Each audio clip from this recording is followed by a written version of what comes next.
participate. My statement today focuses on reconciling the needs of growing residential communities and cities with increased rail activity.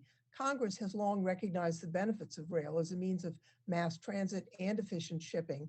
However, as cities become more densely populated and rail traffic increases, I urge the committee to examine the need for reforms in this area to ensure that railroad companies do not pose an extreme nuisance or even worse yet, a danger to the communities they pass through. The historic San Jose neighborhoods of Japantown and Hensley in my district are located along the Union Pacific Railroad Warm Springs corridor. In 2018, Union Pacific told the committee that they were going to increase services throughout the day and to add train service at night. And since February 1st of 2019, Union Pacific has been running trains in the area at nighttime, including but not limited to 5:30 p.m., 7 p.m., 10 p.m., 11:30 p.m., 12:30 a.m., 2 a.m., and 4 a.m. And as required by the FRA, conductors use their horns in a standardized manner when approaching street crossings. They blast 4 horn blasts that are between 96 and 110 decibels. This is the equivalent to the sound of a jet taking off or a rock concert. The train horns severely disrupt evening activities. They wake up residents on a nightly basis.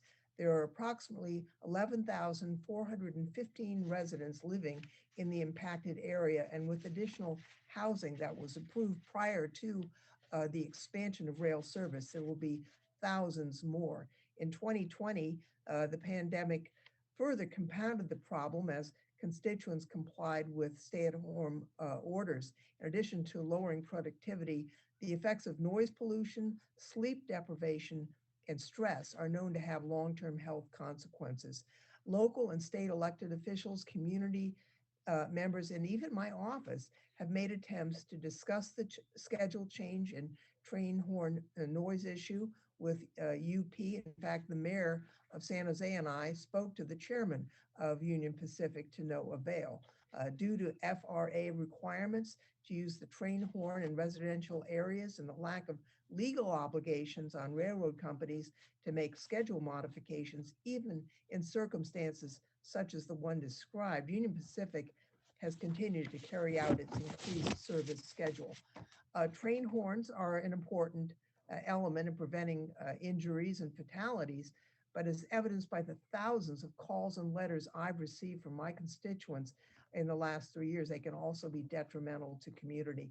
I urge the committee to examine new and emerging technologies and methods that can be used to mitigate the negative impact of horns on communities near railroad tracks and alternatives to traditional horns. And I also urge you to look at the increase in train activities in growing communities like the ones in my district, which pose a significant safety risk. San Jose's Japantown is one of the last 3 surviving Japantowns in the United States and a popular destination for both locals and the region. It's known for its rich culture and unique small businesses. There are several high-density mixed-use developments around the rail crossings in this area, which cause an influx of pedestrian and vehicular activities. The city of San Jose and local residents have shared concern about the lack of sufficient rail crossing safety measures as train service in the area has increased.